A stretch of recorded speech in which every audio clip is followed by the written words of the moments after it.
ആളുകളിൽ സിനിമ കാണാൻ വേണ്ടിയുള്ള ആളുകളുടെ താല്പര്യമില്ലേ? ഞാൻ സത്യം പറഞ്ഞ ആളുകൾക്ക് ഒരു മറ്റേ എന്താ പൊതുജന താല്പര്യാർത്ഥം മറ്റേ സർവീസൊന്നുമല്ല ഞാൻ ചെയ്യുന്നത്. ഞാൻ ചെയ്യുന്നത് എനിക്ക് ഒരു സിനിമ കണ്ട് തോന്നുന്ന അഭിപ്രായം പറയുന്നു. അത് ആളുകൾ എന്തെടുത്ത് കഴിഞ്ഞാൽ എനിക്ക് കുഴപ്പമില്ല. നമ്മളെ ഇൻഡസ്ട്രിയിൽ അന്നും ഇന്നും ഇനി നാളെയും നല്ല സിനിമകൾ വരാനുള്ള ഒറ്റക്കാരണമുള്ളത് നല്ല റൈറ്റേഴ്സ് ഉണ്ടെങ്കിൽ മാത്രമേ നല്ല സിനിമ ഉണ്ടാവും. എനിക്ക് ബേസിക്കലി താല്പര്യമില്ലാത്ത ഒരു ജോൺറ എന്ന് പറയുന്നത് ഹൊററാണ്. കാരണം ബേസിക്കലി ഈ ഹൊറർ കാണുമ്പോൾ എനിക്കും തോന്നാറില്ല. കാരണം ഇത് മേക്ക് ബിലീഫ് ആണെങ്കിൽ കൂടെ ഹൊറർ എനിക്ക് വലിയ താല്പര്യമുള്ള സബ്ജക്റ്റ് അല്ല, ഐ മീൻ ജോൺറ അല്ല. പക്ഷെ എന്നിരുന്നാൽ കൂടെ ഹൊറർ ഫിലിംസിനകത്ത് വരുന്ന സമയത്ത് ആ ജോൺറയോട് നീതി പുലർത്തി ബെസ്റ്റായിട്ട് ചെയ്യുന്ന സമയത്ത് നമ്മൾ ആസ്വദിക്കാറുണ്ട്. അശ്വന്തിൻ്റെ റിവ്യൂ വന്നോ, അത് കഴിഞ്ഞിട്ട് പോവാമെന്ന് പറഞ്ഞ് ഞാൻ കേട്ടിട്ടുണ്ട്. അപ്പോൾ നിങ്ങൾ വല്ലാതെ ഇൻഫ്ലുവൻസ് ചെയ്യുകയാണ് ആളുകളെ എന്നുള്ളൊരു പോയിന്റ് ഇല്ലേ അവിടെ? അല്ല, അത് നാച്ചുറലി ഇൻഫ്ലുവൻസ്ഡ് ആവുന്നതാണ്. കാരണം ഭൂരിപക്ഷം ആളുകളുടെ ടേസ്റ്റിനോട് എൻ്റെ ടേസ്റ്റ് ചേർന്ന് നിൽക്കുന്ന സമയത്ത് സ്വാഭാവികമായിട്ട് ആളുകൾ ഇതിൻ്റെ ഒരു പ്രോബബിലിറ്റി ഉണ്ടല്ലോ, റിപ്പീറ്റഡ്ലി ഒരേ കാര്യം റിപ്പീറ്റ് ചെയ്യുന്ന സമയത്ത് ആളുകൾക്ക് മനസ്സിലാവുമല്ലോ. അപ്പോൾ അങ്ങനെ ആളുകൾ സ്വയം ചൂസ് ചെയ്യുന്നതാണ്. അത് ഞാൻ അവരുടെ അടുത്ത് ഒരു സിനിമയ്ക്ക് റിവ്യൂക്കകത്ത് ഞാൻ സിനിമ കാണണമെന്നോ കാണണ്ടെന്നോ ഞാൻ പറയാറില്ല. ഞാൻ എൻ്റെ അഭിപ്രായം പറയുന്നു, ബാക്കി അത് പറയേണ്ട ആവശ്യമില്ലല്ലോ. നിങ്ങൾ പറഞ്ഞു കഴിയുമ്പോൾ നമുക്ക് ഓക്കെ, അത് ആളുകൾ എടുത്തോട്ടെ. അത് ഞാൻ അത് ചെയ്ത് കഴിഞ്ഞോടെ എൻ്റെ പണി കഴിഞ്ഞു. പിന്നെ ആളുകളുടെ കാര്യം ആളുകൾ നോക്കുക, അത്രേ ഉള്ളൂ. അതുപോലെ തന്നെ ഇപ്പോൾ ഒരു സിനിമ കാണുന്ന സമയത്ത് ഞാൻ ചില സിനിമകൾ കാണാൻ പോകുമ്പോൾ എൻ്റെ മൂഡ് അനുസരിച്ചിട്ടാണ് എനിക്ക് ചില സിനിമകൾ ഇഷ്ടപ്പെടാറ്. ഞാൻ ഭയങ്കര ഓഫായിരിക്കുന്ന സമയത്ത് എന്നിട്ടൊരു സിനിമ കാണുന്ന സമയത്ത് ചിലപ്പോൾ നന്നായി തോന്നാത്തത് ഞാൻ OTT പിന്നീട് കാണുമ്പോൾ ഇതത്ര മോശമല്ലല്ലേ എന്ന് എനിക്ക് തോന്നിയിട്ടുണ്ട്. ദ സെയിം വേ അന്ന് വീഡിയോ ഡിലീറ്റ് ചെയ്തതിനെ കുറിച്ച് പറഞ്ഞു. ആ സമയത്ത് പറഞ്ഞു അത് പിന്നെ ആ ഒരു മൂഡിൽ വെച്ചിട്ട് ചെയ്തു, ഇനി ഞാൻ അങ്ങനെ ചെയ്യില്ലെന്ന് പറഞ്ഞു. പക്ഷേ ശരിക്കും ഒരാളുടെ മൂഡും എന്നെ അഫക്റ്റ് ചെയ്യാറുണ്ട്. I M A creative person, you are A creative person your self. ആ ഒരു മൂഡ് സിനിമ കാണുമ്പോഴത്തെ മൂഡ് അഫക്റ്റ് ചെയ്യുന്നൊരു അങ്ങനത്തെ ഒരു ബയസ് വരത്തില്ലേ? അല്ല, അത് ഡിപ്പെൻഡ്സ് ഓൺ ദ ഫിലിം. ചില സമയത്ത് എന്താണെന്ന് വെച്ച് കഴിഞ്ഞാൽ നമ്മൾ ഏത് മൂഡിലേക്ക് കഴിഞ്ഞാൽ ചില സിനിമ നമ്മൾ ആ സിനിമയുടെ മൂഡിലേക്ക് കൊണ്ടുപോകും. അപ്പോൾ നമ്മൾ എൻഗേജിങ് അല്ലാത്ത ഒരു സിനിമ എന്ന സമയത്ത് ചില സമയത്ത് നമ്മളെ പേഴ്സണൽ മൂഡ് കൂടെ അതിൽ ഇൻ്റലിജ് ചെയ്തേക്കാം.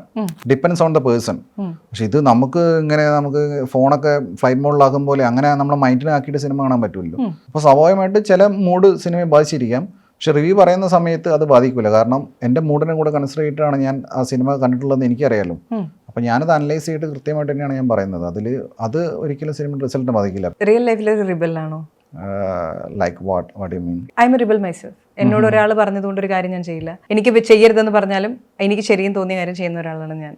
Always been that way. ഞാൻ ഈ എക്സ്ട്രീമിസ്റ്റ് ആണെന്ന് പറഞ്ഞതുകൊണ്ടും ഇതിൻ്റെ കാര്യം പറഞ്ഞതുകൊണ്ട് ഞാൻ ചോദിക്കുന്നതാണ്, അങ്ങനെയാണോ? ആണാണ്, ഓഫ് കോഴ്സ് ആണ്.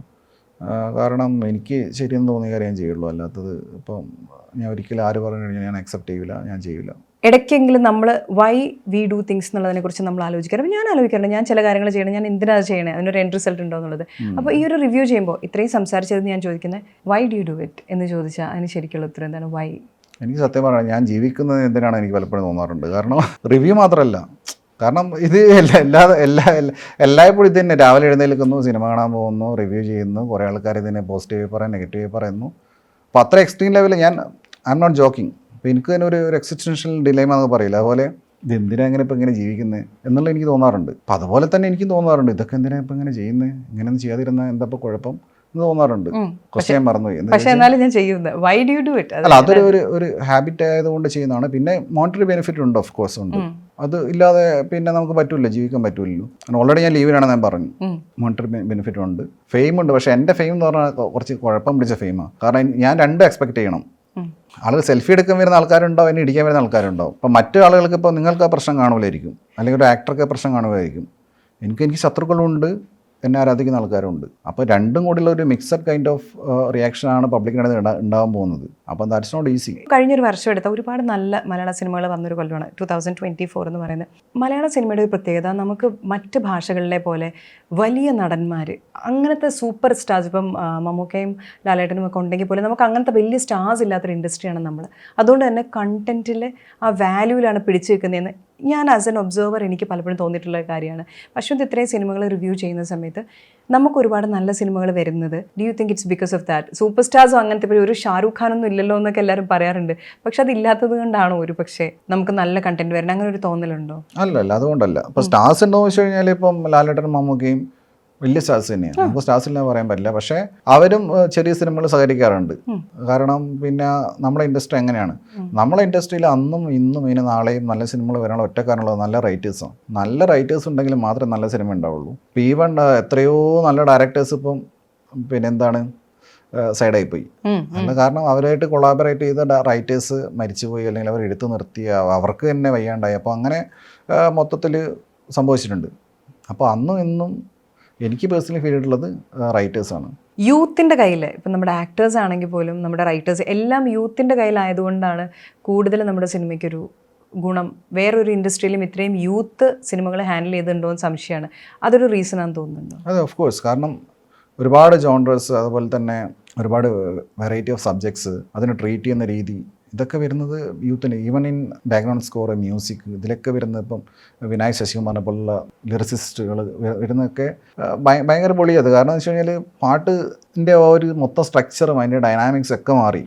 സുഷിൻ ശ്യാമിനെ പോലുള്ള മ്യൂസിക് ഡയറക്ടേഴ്സ്, ക്രിസ്റ്റോ സെവിയറിനെ പോലുള്ളത്. അപ്പോൾ ഇത് മൊത്തം പടത്തിൻ്റെ ഒരു കാണുന്ന സമയത്ത് നമുക്ക് കിട്ടുന്ന ഒരു ഫീല് തന്നെ ഭയങ്കര കണ്ടംപററി, ഭയങ്കര റിഫൈൻഡ്, ഭയങ്കര ഫ്രഷ്. അതൊക്കെ അങ്ങനെ സംഭവിക്കുന്ന യൂത്തിൻ്റെ ഇടപെടൽ കൊണ്ട് തന്നെയാണ്. ഇല്ലെങ്കിൽ നമ്മളിപ്പോഴും പഴയ ലെവലിൽ തന്നെ അങ്ങനെ ഇരിക്കാൻ പറ്റില്ലല്ലോ. അതുപോലെ തന്നെ ഇപ്പം ഈ സിനിമ റിവ്യൂ ചെയ്യുന്നൊരു സമയത്ത് ഇപ്പം എനിക്ക് ക്രൈമാണ് ഇഷ്ടം. ഞാൻ ആ ക്രൈം ജോണർ വരുമ്പോൾ, ത്രില്ലേഴ്സ് വരുമ്പോൾ ഞാൻ അത് കാണാൻ ആഗ്രഹിക്കുന്ന ഒരാളാണ്. അതുപോലെ KGF എനിക്കിഷ്ടമുള്ളൊരു ജോണറാണ്, ബാഹുബലി, അങ്ങനത്തെയൊക്കെ. എന്നെ സംബന്ധിച്ച് പലപ്പോഴും റൊമാൻസോ അല്ലെങ്കിൽ ഫാമിലി ഡ്രാമയോ വരുമ്പോൾ ഇറ്റ്സ് വെരി ഡിഫിക്കൽട്ട്. എനിക്ക് താല്പര്യമില്ല, ഞാനതിലോട്ട് എനിക്കത് സിമ്പത്തൈസ് ചെയ്യാനോ പറ്റാത്ത ഒരാളാണ്. അപ്പം ഞാൻ ആ സിനിമ എൻജോയ് ചെയ്യുന്നത് വേറൊരു തരത്തിലാണ്. ഒരാൾക്ക് എല്ലാ ജോണറും എൻജോയ് ചെയ്യാൻ പറ്റത്തില്ല എന്ന് വിശ്വസിക്കുന്ന ഒരാളാണ് ഞാൻ. എൻ്റെ പേഴ്സണൽ റിവ്യൂ ആണത്. അപ്പം അശ്വന്ത് പോകുന്ന സമയത്ത് യു വിൽ ഓൾസോ ഹാവ് ഒരു ഫേവറേറ്റ് ജോണർ, ഒരു ഫേവറേറ്റ് കൈൻഡ് ഓഫ് സാധനം കാണും. How do you actually review the other one? എന്താ വരുന്നത്? Is it the feeling? എങ്ങനെയാണ് അതിനെ റിവ്യൂ ചെയ്യാൻ എടുക്കുന്നത്? അല്ല, അത് റിവ്യൂ ചെയ്യുന്ന സമയത്ത് ജോണറെ നോക്കിയിട്ട് സിനിമ കാണാൻ പോകാറില്ല. കാരണം എല്ലാ സിനിമയും കാണാറുള്ളതുകൊണ്ട്. എനിക്ക് ബേസിക്കലി താല്പര്യമില്ലാത്ത ഒരു ജോണർ എന്ന് പറയുന്നത് ഹൊററാണ്. കാരണം ബേസിക്കലി ഈ ഹൊറർ കാണുമ്പോൾ എനിക്കും തോന്നാറില്ല. കാരണം ഇത് മേക്ക് ബിലീഫ് ആണെങ്കിൽ കൂടെ ഹൊറർ എനിക്ക് വലിയ താല്പര്യമുള്ള സബ്ജക്റ്റ് അല്ല, ഐ മീൻ ജോൺറയല്ല. പക്ഷെ എന്നിരുന്നാൽ കൂടെ ഹൊറർ ഫിലിംസിനകത്ത് വരുന്ന സമയത്ത് ആ ജോൺറയോട് നീതി പുലർത്തി ബെസ്റ്റായിട്ട് ചെയ്യുന്ന സമയത്ത് നമ്മൾ ആസ്വദിക്കാറുണ്ട്. മണിരത്നത്തിൻ്റെ സിനിമകൾ, ഗൗതം മേനോൻ്റെ സിനിമകൾ, പഴയ പത്മനാഭ സിനിമകൾ, ഇതൊക്കെ കാണുന്ന സമയത്ത് കിട്ടുന്നൊരു ഫീൽ എനിക്ക് അങ്ങനത്തെ സിനിമ എടുക്കണം എന്നല്ല ഞാൻ പറയുന്നത്. ഇപ്പോൾ വിനീത് ശ്രീനിവാസൻ്റെ പ്രണയ സിനിമകൾ ഞാൻ ആസ്വദിക്കാറുണ്ട്. ഞാൻ പറയുന്നത് എനിക്ക് പേഴ്സണലി ഇത് കണക്റ്റ് ആയില്ല, ഞാൻ ആ രീതിക്ക് പറഞ്ഞു. അതുപോലെ ജോൺറെ നോക്കിയിട്ടല്ല ബേസിക്കലി സിനിമയെ സമീപിക്കുന്നത്. പക്ഷേ സിനിമയെ വിലയിരുത്തുന്ന സമയത്ത് ആ ജോൺറയോട് നീതി പുലർത്തി എന്നാണ് ഞാൻ നോക്കാറുള്ളത്. ഇനി സിമ്പിളായിട്ടുള്ള ചില കുഞ്ഞു കുഞ്ഞു ചോദ്യങ്ങൾ. താങ്കൾ ഒരു അലസനാണോ അല്ലയോ? ഭയങ്കര അലസന. ഞാൻ അലസത കാരണം സിനിമ കാണാൻ തന്നെ മടിയായിട്ട് പോവാതിരുന്നുണ്ട്. ഒരു അധ്യാപകനാണ്, അപ്പം തുറന്നടിച്ചിട്ടുള്ള ഭാഷാ പ്രയോഗങ്ങൾ എപ്പോഴെങ്കിലും പ്രശ്നമായിട്ട് വരാറുണ്ടോ? അല്ലെങ്കിൽ അത് കരിയറിനെ ബാധിക്കുമോ? ആ ഒരു ഉണ്ടോ? കാരണം നമ്മൾ ഇതിൽ കാണുന്ന ആൾ അതുപോലെ തന്നെ ക്ലാസ്സിൽ പോയി പഠിപ്പിക്കൽ പാടല്ലേ? അല്ല, അതിൽ രണ്ട് കാര്യമുണ്ട്. ഒന്ന്, എൻ്റെ പുറത്തുള്ള ഇമേജ് കുട്ടികളെയും പാരൻസിനെയും ഇൻഫ്ലുവൻസ് ചെയ്യുമോ, അല്ലെങ്കിൽ അവരതിൽ ബോധറാണോ എന്നുള്ളതാണ്. ഒന്നാമതായിട്ട് ഞാൻ ഒരു ഗവൺമെൻറ് സ്കൂൾ അധ്യാപകനാണ്. അപ്പോൾ അത് സ്വാഭാവികമായിട്ട് ഇപ്പോൾ ഞാൻ വർക്ക് ചെയ്യുന്നില്ല, ലീവിലാണ്. അപ്പോൾ അവർ ഇതിനെക്കുറിച്ച് അധികം ബോധമല്ല. പിന്നെ ഞാൻ സ്കൂള് പെരുമാറുന്ന ഒരാൾ പറഞ്ഞു കഴിഞ്ഞാൽ നിങ്ങൾ വീഡിയോയിൽ കാണുന്ന ആളേ അല്ല. ഞാൻ സ്കൂളിൻ്റെ ഗേറ്റ് കിടക്കുമ്പോൾ എന്നെ ട്യൂൺ ചെയ്തിട്ടാണ് പോകുന്നത്. നമ്മളങ്ങനെ ട്യൂൺ ചെയ്ത് വെക്കൂലേ. അപ്പോൾ എനിക്കറിയാം ഞാനിപ്പോൾ കിടക്കുന്നത് ഒരു പ്രത്യേക ടെറിട്ടറിയിലേക്കാണ്, ഒരു പ്രദേശത്താണ്. ഇവിടെ ഞാൻ ഇന്ന വാക്കുകൾ പറയാൻ പാടില്ല, ഇന്ന പെരുമാറാൻ പാടില്ല, ഇമോഷൻസ് കൺട്രോൾ ചെയ്യണം, ആങ്കർ കൺട്രോൾ ചെയ്യണം, അല്ലെങ്കിൽ ട്രീറ്റ്മെൻറ്റ് ഇങ്ങനെ ആയിരിക്കണം എന്നുള്ളത് എനിക്കറിയാം. അങ്ങനെ ഞാൻ ഇതിനകത്ത് ഒരു റോബോയെ പോലെ ഞാൻ പെരുമാറുന്നത്. ഞാൻ ഓൾറെഡി ട്രെയിൻഡ് ആണല്ലോ, ഞാൻ ട്രെയിനിങ് ആയിട്ടാണല്ലോ ടീച്ചറായത്. അപ്പോൾ എനിക്ക് അറിയാം എങ്ങനെ പെരുമാറണമെന്ന്. അപ്പോൾ സ്വാഭാവികമായിട്ടും ആ ജഗദീഷ് ഇതിന് ഒരിക്കലും വ്യക്തമായിട്ട് ഉത്തരം അഭിലാഷം കൊടുത്തിട്ടുണ്ട്. അതായത് ഞാൻ പഠിപ്പിക്കാൻ തുടങ്ങി കഴിഞ്ഞാൽ പിന്നെ ഇത് അശ്വന്ത് കോക്കാണ് പഠിപ്പിക്കുന്ന പിള്ളേരെ ഓർക്കൂല. പിള്ളേർ ഞാൻ അവർക്കറിയുന്ന ഒരാൾ എന്ന നിലയ്ക്ക് അവരെന്നെ കാണുന്നത്. ഇത് കഴിഞ്ഞ് ഞാൻ സ്കൂള് ബെല്ലടിച്ച് ഞാൻ ഗേറ്റ് കടന്നു കഴിഞ്ഞാൽ ഞാൻ ഇപ്പുറം റോഡിലേക്ക് കടന്ന് ഞാനായി. പിന്നെ എനിക്ക് റെസ്ട്രിക്ഷൻസ് ഇല്ല, എനിക്ക് നാച്ചുറലി ബിഹേവ് ചെയ്യാം. അപ്പോൾ that was A tough process. അതിലെനിക്ക് നല്ല ബുദ്ധിമുട്ടുണ്ടായിരുന്നു. കാരണം പ്രത്യേകിച്ച് ആങ്കർ ഇഷ്യൂസ് ഭയങ്കര ബുദ്ധിമുട്ടാണ്. കാരണം ഞാൻ പുറത്ത് ഉപയോഗിക്കുന്ന വാക്കുകൾ എനിക്ക് സ്കൂളിൽ ഉപയോഗിക്കാൻ പറ്റില്ല. അപ്പോൾ സ്വാഭാവികമായിട്ടും അങ്ങനെ ഉപയോഗിച്ച് കഴിഞ്ഞാൽ വലിയ പ്രശ്നം ഉണ്ടാവും. അപ്പോൾ അത് ഭയങ്കര ഒരു ടഫ് സിറ്റുവേഷൻ ആയിരുന്നു. പക്ഷേ ഞാനത് നല്ല രീതിക്ക് മാനേജ് ചെയ്തിട്ടുണ്ട് ത്രൂ ഔട്ട് മൈ കരിയർ. വർത്താനം പറഞ്ഞിടത്തോളം എനിക്ക് മനസ്സിലായി നിങ്ങൾക്ക് ഇമോഷൻസ് വളരെ വളരെ കുറവുള്ളൊരു മനുഷ്യനാണ്. സിമ്പതി എമ്പത്തിയൊക്കെ എവിടെയുണ്ടോ തപ്പി നോക്കണം. പക്ഷേ എന്നാലും നിങ്ങൾ കരയോ വിഷമം വരുമോ ചില സിനിമ കാണുമ്പോഴോ ജീവിതത്തിലൊക്കെ നിങ്ങൾ കരയാറുണ്ടോ? എപ്പോഴെങ്കിലും കരയാറുണ്ടോ? എനിക്ക് സിനിമ കാണുമ്പോൾ ഈ സെൻറ്റിമെൻ്റൽ സീൻസ് കാണാൻ എനിക്ക് കരച്ചിൽ വരുമല്ല. എനിക്ക് കരച്ചിൽ വരുന്ന സീൻസ് പറഞ്ഞാൽ കരച്ചില്ല, കണ്ണ് പറയുന്നത് ഇപ്പോൾ ഇമോഷണൽ മാസ് പറഞ്ഞ പരിപാടി ഉണ്ട്. അതായത് നമ്മളത്രയും ഇങ്ങനെ ഇമോഷണലി ഒരു മാസ് സീൻസ് അങ്ങനെ കാണാൻ വേണ്ടി വെമ്പ് നിൽക്കുന്ന സമയത്ത് ഒരു മാസ് സീൻ കണ്ടു കഴിഞ്ഞാൽ ചിലപ്പോൾ കണ്ണ് നിറയും. ഫോർ എക്സാമ്പിൾ ഇപ്പോൾ ജയിലറിൻ്റെ ക്ലൈമാക്സിൽ ഇപ്പോൾ അതിൽ 3 പേരും കൂടെ ഒരുമിച്ച് വരുന്ന സീനുണ്ട്. ഉണ്ട്. രജനീകാന്തും ലാലേട്ടനും ശിവയും കൂടെ വരുന്ന സീനുണ്ട്. അപ്പം അങ്ങനത്തെ ഒരു അത് ഫസ്റ്റ് ഡേ ആണേ വരുള്ളൂ. ഇപ്പോൾ KGF കാണുമ്പോഴേ അങ്ങനെ തോന്നാറുണ്ട്. ലാസ്റ്റ് യാഷിൻ്റെ നേരെ ഇങ്ങനെ ഈ മിസൈൽസും ഇതൊക്കെ വന്ന് പുള്ളി ഇങ്ങനെ ഇതടിക്കുന്ന സമയത്ത് അത് ആക്ച്വലി ഒരു സെന്റിമെന്റൽ സീനല്ല, ആരെങ്കിലും മരിച്ച സീനോ അല്ലെങ്കിൽ കാമുകി മറ്റേതായ സീനൊന്നും അല്ല. പക്ഷെ അങ്ങനത്തെ സീൻസ് എനിക്ക് പെട്ടെന്ന് കണക്ട് ആവാറുണ്ട്. താങ്കൾ സിനിമയിൽ പണ്ട് എവിടെയോ താങ്കളുടെ മുഖം ഒരു സിനിമയിൽ കണ്ടതായി ഞാൻ വായിക്കുകയോ കേൾക്കുകയോ ചെയ്തിട്ടുണ്ട്. അതിനെക്കുറിച്ച് കുറേ ട്രോളുകൾ ഞാൻ കണ്ടിട്ടുണ്ട്. പക്ഷേ ഇപ്പം സിനിമയിൽ അഭിനയിക്കാനായിട്ട് ആരെങ്കിലും വിളിക്കാറുണ്ടോ? സിനിമയിൽ അഭിനയിക്കാൻ വിളിക്കാറുണ്ട്, സിനിമയിൽ സ്ക്രിപ്റ്റ് എഴുതാൻ വിളിക്കാറുണ്ട്, സിനിമ ഡയറക്റ്റ് ചെയ്യാൻ വിളിക്കാറുണ്ട്. ഇവിടുത്തെ വമ്പൻ പ്രൊഡ്യൂസേഴ്സ് നാളെ പറഞ്ഞാൽ നാളെ ഷൂട്ട് തുടങ്ങുമെന്ന് പറയാറുണ്ട്. പക്ഷേ എനിക്ക് സ്വയം തോന്നണ്ടേ, you are fit for this, it's a time. നമ്മുടെ ഉള്ളിൽ നിന്ന് നമ്മളെ മൈൻഡ് പറയുമല്ലോ യു ഗോ ഫോർ ഇറ്റ് എന്ന്. അങ്ങനെ എനിക്കിപ്പോഴും തോന്നണില്ല. തോന്നിക്കഴിഞ്ഞാൽ ചിലപ്പം ചെയ്യായിരിക്കും. ഇപ്പം ഞാൻ ആ സമയത്ത് ട്രോളുകളുടെയൊക്കെ താഴെ അല്ലെങ്കിൽ ആ റൈറ്റിങ്സിൻ്റെ താഴെ വായിച്ചിട്ടുള്ള കാര്യമാണ്, അവനെ സിനിമയിൽ അവൻ ചാൻസ് തണ്ടി നടന്നു, അവന് കിട്ടിയില്ല, അവന് കിട്ടിയത് അവന് ഉപയോഗിക്കാൻ പറ്റിയില്ല, അതിൻ്റെ വെറുപ്പും വൈരാഗ്യമാണ് അവൻ ആ പ്രൊഡ്യൂസേഴ്സിനോടും ആ ഡയറക്ടേഴ്സിനോടും ഒക്കെ തീർക്കുന്നത്. അങ്ങനെയുണ്ട്. അല്ല, ഇതിന് 2 ഉത്തരമുണ്ട്. ഒന്നാമതായിട്ട് അഭിനയം എൻ്റെ പാഷനല്ല, എനിക്ക് അഭിനയിക്കാൻ അറിയില്ല എന്നാണ് ഞാൻ സ്വയം വിശ്വസിക്കുന്നത്. പിന്നെ അങ്ങനെ ഞാൻ ഇവിടെ ഒരു കാര്യത്തിന് ഞാൻ തെണ്ടി നടന്നിട്ടില്ല. അഭിനയിക്കുക എന്നുള്ള മാത്രമല്ല, ഒരു കാര്യത്തിന് ഞാൻ തെണ്ടി നടന്നിട്ടില്ല. കാരണം എനിക്ക് അതിൻ്റെ ആവശ്യമില്ല. പിന്നെ എനിക്കിപ്പോൾ ചാൻസ് ഒരു സിനിമയിൽ കിട്ടുമല്ലോ നിങ്ങൾക്ക് തോന്നുന്നുണ്ടോ? അപ്പോൾ എനിക്ക് ഞാനായിട്ടെങ്കിലും അഭിനയിക്കാൻ പറ്റും. പക്ഷേ ഇത്രയും വലിയ പ്രൊഡ്യൂസേഴ്സ് എൻ്റെ അടുത്ത് ഒരു സിനിമ ഡയറക്റ്റ് ചെയ്തെന്ന് പറഞ്ഞാൽ എനിക്ക് തന്നെ ഡയറക്റ്റ് ചെയ്ത് എനിക്ക് തന്നെ നായകനായിട്ട് അഭിനയിക്കാൻ പറ്റും. പക്ഷേ ഞാനതിന് ഇപ്പോഴ് ടൈം ആയില്ല എന്നുള്ളത് കൊണ്ട് ഞാനതിന് നിൽക്കുന്നില്ലെന്ന് മാത്രം. ഇപ്പം ആയിട്ടില്ല, നാളെ മേടെ വരാം. അല്ല, അത് നമുക്ക് പറയാൻ പറ്റില്ല. ബട്ട് സ്റ്റിൽ എനിക്ക് എപ്പോഴെങ്കിലും തോന്നിക്കഴിഞ്ഞാൽ ഞാൻ ചെയ്യും. ഇപ്പോൾ മഞ്ഞുമൽ ബോയ്സിൻ്റെ റിവ്യൂ പറയുന്ന സമയത്ത് അതിൽ ഖാലിദ് റഹ്മാനാണ് അത് ഡ്രൈവ് ചെയ്തുകൊണ്ട് പോകുന്നത്. അപ്പോൾ നിങ്ങൾ റിവ്യൂ പറഞ്ഞപ്പോൾ മനഃപൂർവ്വം അദ്ദേഹത്തിൻ്റെ പേര് പറഞ്ഞില്ല, കൊടുക്കേണ്ട ബഹുമാനം കൊടുത്തില്ല, ഒരുപാട് ട്രോളുകളും ഒരുപാട് വിമർശനങ്ങളും അതിന് പിന്നാലെ വന്നിരുന്നു ഇല്ലേ? എന്തായിരുന്നു അങ്ങനെ? അതെ, അത് സംഭവം എന്താണെന്ന് വെച്ച് കഴിഞ്ഞാൽ എനിക്ക് പേഴ്സണലി പല ആൾക്കാരുടെ പേരറിയാം, അവർ ചെയ്യുന്ന ജോലി അറിയാം, അവരതിൽ എക്സൽ ചെയ്യുന്ന ആൾക്കാരെ അറിയാം. പക്ഷേ സ്റ്റിൽ പല ആൾക്കാരുടെ മുഖം എനിക്ക് സത്യമായിട്ട് ഓർമ്മയില്ല. അപ്പോൾ ഖാലിദ് റഹ്മാൻ ആരാണെന്ന് എനിക്കറിയാം, പക്ഷേ ഇതായിരുന്നു ഖാലിദ് റഹ്മാൻ എന്ന് അന്നേരം സത്യസന്ധമായിട്ട് എനിക്കറിയില്ലായിരുന്നു. അത് ഞാൻ മാത്രമല്ല, ഉണ്ണിക്ക് അറിയില്ലായിരുന്നു. ഉണ്ണി പോയിട്ട് ഡ്രൈവർ ചേട്ടൻ എന്ന് പറഞ്ഞു. ഡ്രൈവർ ചേട്ടൻ എന്ന് പറഞ്ഞാൽ ഞാനല്ല ഉണ്ണി പറഞ്ഞേ, ഞാൻ ആ പുള്ളി എന്ന് പറഞ്ഞു. പക്ഷേ പുള്ളി അഭിനയം നന്നായിരുന്നു. ഇങ്ങനെ പല ആൾ ഇപ്പോൾ MR രാജകൃഷ്ണൻ ഞാൻ എല്ലാ റിവ്യൂലും പറഞ്ഞു. MR രാജകൃഷ്ണൻ കണ്ട സത്യം പറഞ്ഞാൽ ഇപ്പോഴും എനിക്കറിയില്ല, നേരിട്ട് കണ്ടാൽ അറിയില്ല. ഇപ്പോൾ MR രാജകൃഷ്ണൻ അവിടെ ഇരിക്കുന്നെങ്കിൽ പുള്ളി അത് എൻ്റെ ലിമിറ്റേഷനാണ്. അപ്പോൾ കുറേ ആൾക്കാർ സ്റ്റഡി ക്ലാസ് എടുക്കുന്നു, നീ റിവ്യൂവറാണ്, നീ ഇതെല്ലാം പഠിച്ചിട്ട് വേണം ചെയ്യാന്ന്. ആ സൗകര്യമില്ല, എനിക്ക് ഇങ്ങനെയൊക്കെ പറയാൻ പറ്റും. അതാണ് ഉത്തരം. പിന്നെ ഇപ്പം ഞാൻ ഒരുവിധം ആൾക്കാരെയൊക്കെ സെർച്ച് ചെയ്ത് പിടിക്കാറുണ്ട്. പക്ഷെ ചില ആൾക്കാരെ എന്താണെന്ന് വെച്ച് കഴിഞ്ഞാൽ നമുക്ക് ടെക്നീഷ്യൻസിൻ്റെ പേര് ഓർക്കുന്ന സമയത്ത് ഇപ്പോൾ ഒരാളെ ഞാൻ പറഞ്ഞുതരാം. കുമ്പളങ്ങി നൈറ്റ്സ് ഡയറക്റ്റ് ചെയ്ത ഡയറക്ടറുടെ പേരറിയാമോ? മധു. പുള്ളിയെ കണ്ടെത്തുന്നവർക്ക് അറിയാം. കുമ്പളങ്ങി നൈറ്റ്സ് എല്ലാവർക്കും അറിയാം. ശ്യാം പുഷ്കറിന് അറിയാം. പുള്ളി അങ്ങനെ ഇവിടെ ആരും കണ്ടിട്ടില്ല, ശരിയല്ലേ?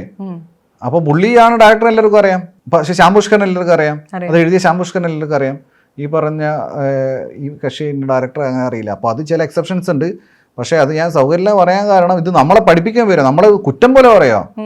നമ്മൾ പ്രൊഫഷണലായിട്ട് ആരുടെ ഒന്നും പൈസ വാങ്ങിയിട്ട് ചെയ്യുന്ന പരിപാടി അല്ലല്ലോ ഇത്. അപ്പോൾ ചില മിസ്റ്റേക്സ് അങ്ങനെ പറ്റും, അത് കറക്റ്റ് ചെയ്യുന്നുണ്ട്.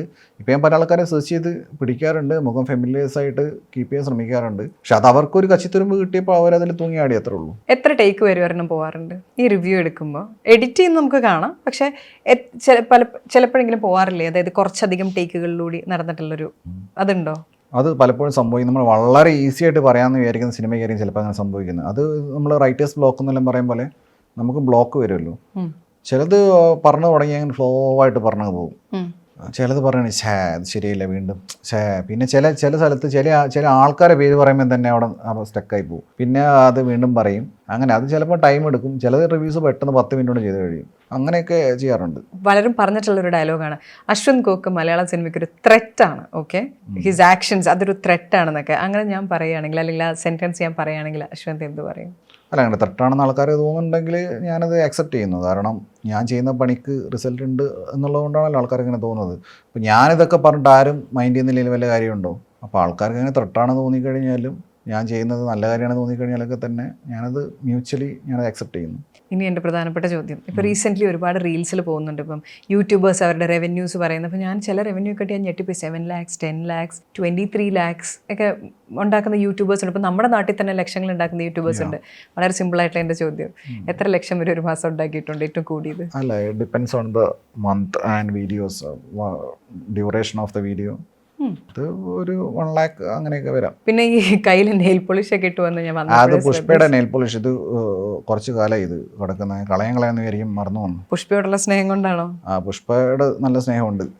തെക്കുതല